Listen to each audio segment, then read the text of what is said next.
Aujourd'hui, je m'attaque à un vin que je ne connais pas, que j'ai choisi parce que la forme de la bouteille m'a intrigué. C'est pas souvent qu'on rencontre des bouteilles de cette forme-là. Ce n'est ni la bordelaise, ni la bourguignonne, ni le vin du Jura.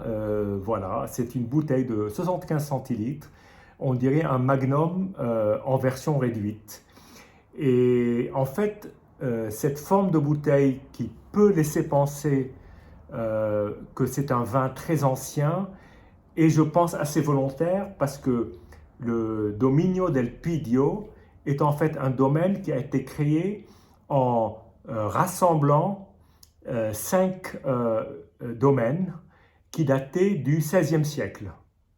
Et ils ont donc recréé à partir de ruines et de vestiges, d'une certaine façon, un nouveau domaine sur la Quintana de Pidio et ils ont donné au domaine le nom du lieu qui s'appelle Pidio. Donc, d'où le nom Dominio del Pidio.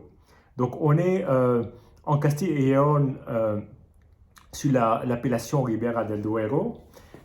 Très belle appellation, une des plus belles appellations, en tout cas en Espagne.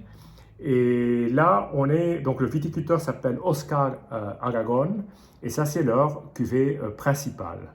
Alors, ils ont 10 hectares. Cette cuvée est un assemblage de ce qu'on connaît sous le nom de Tempranillo en Rioja, mais qu'on appelle dans Ribera del Duero parfois Tinto Fino. Chez Vega Sicilia, c'est comme ça qu'on l'appelle.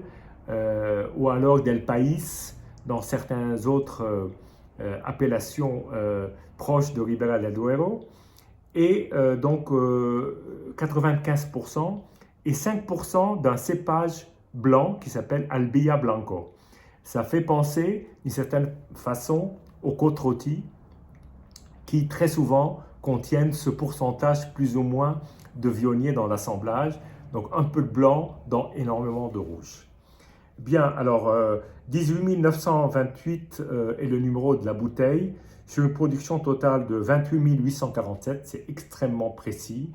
Le vin va en barrique de 225 litres ou en fût de 600 et donc il y a une partie qui va en 225, une partie en 600, probablement pour obtenir des effets un peu différents et ensuite procéder à l'assemblage final qui permet d'avoir cette cuvée. On est sur un 2019, donc un vin relativement récent, mais qui a quand même 3 ans. Donc il a, comme on dit dans le langage courant, il a déjà un peu de bouteille, et c'est le cas de le dire parce que la voici la bouteille, et je la trouve vraiment très belle. Donc découverte totale, sans filet.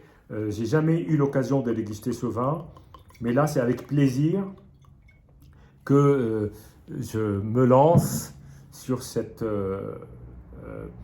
à la fois cette appellation et surtout ce domaine que je ne connaissais pas, le Dominio del Pidio.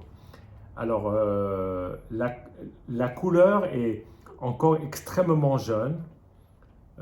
C'est une couleur plutôt assez claire pour un vin de Tinto Fino ou de Tempranillo. C'est le même cépage, c'est juste un nom différent, avec des teintes plutôt jeunes, violacées rosées. Il n'y a pas beaucoup d'évolution, c'est très clair. C'est pas une couleur de pinot noir, mais certains pinots noirs peuvent donner cette couleur. Ça pourrait peut-être même faire penser à une couleur de grenache. Donc voilà. Alors déjà, au premier nez, c'est la fraise et la framboise qui dominent. C'est très fruité au premier nez. Et après l'agitation, on va plus sur un côté très légèrement herbacé, presque de la menthe, mais pas forcément le côté menthol, mais le côté menthe fraîche.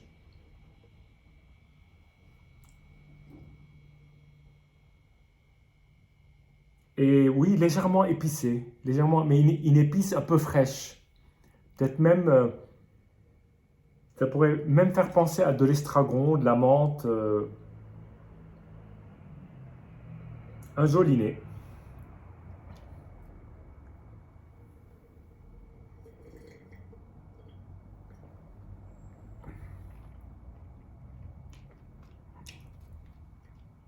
Alors, le moment de vérité, alors c'est un vin qui confirme l'impression sur le nez, c'est-à-dire beaucoup de fruits, énormément de fruits, euh, avec un côté mâche qui, ce rôle est rempli par les tanins, euh, des tanins assez présents, pas encore fondus, mais une matière fruitée qui est très nette, très vraiment, je pense, essaie de respecter le fruit, parce que c'est quand même une fermentation de raisin.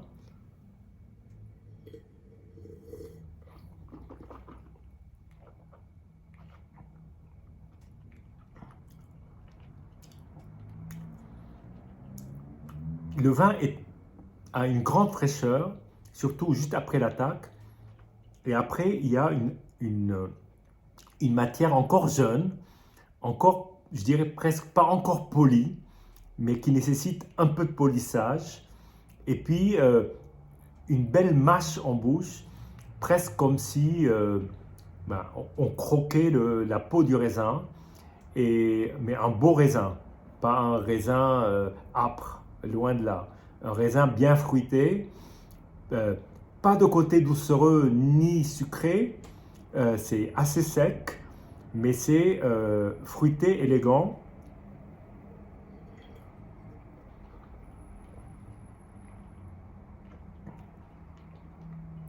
Et une pointe légèrement poivrée, très légèrement poivrée. Mais c'est très différent par exemple, la carte d'identité des vins de la maison Vega Sicilia. Je trouve ça extrêmement différent. On est pourtant sur la même appellation, mais il y a quelque chose qui est plus pierreux, plus brut et plus sur le fruit, avec la sensation d'élevage quasi, enfin, presque pas présente. Voilà. C'est parce que j'ai lu, mais j'aurais dit à l'aveugle que si, il y a peut-être un peu d'élevage, il y a un peu de patine, mais cette patine-là, elle apparaîtra peut-être dans 2-3 ans. Donc c'est un beau vin. J'essaierai de trouver des plus vieux millésimes pour voir comment le vin évolue sur 3-4 ans de plus. Ou alors, dans 3 ans, j'ouvrirai une autre bouteille, j'en ai acheté 2, que je vais garder pour un moment. Et je reviendrai ici, j'espère en tout cas, en bonne santé à tous, vous la commentez. Donc, comme je disais, santé et à bientôt.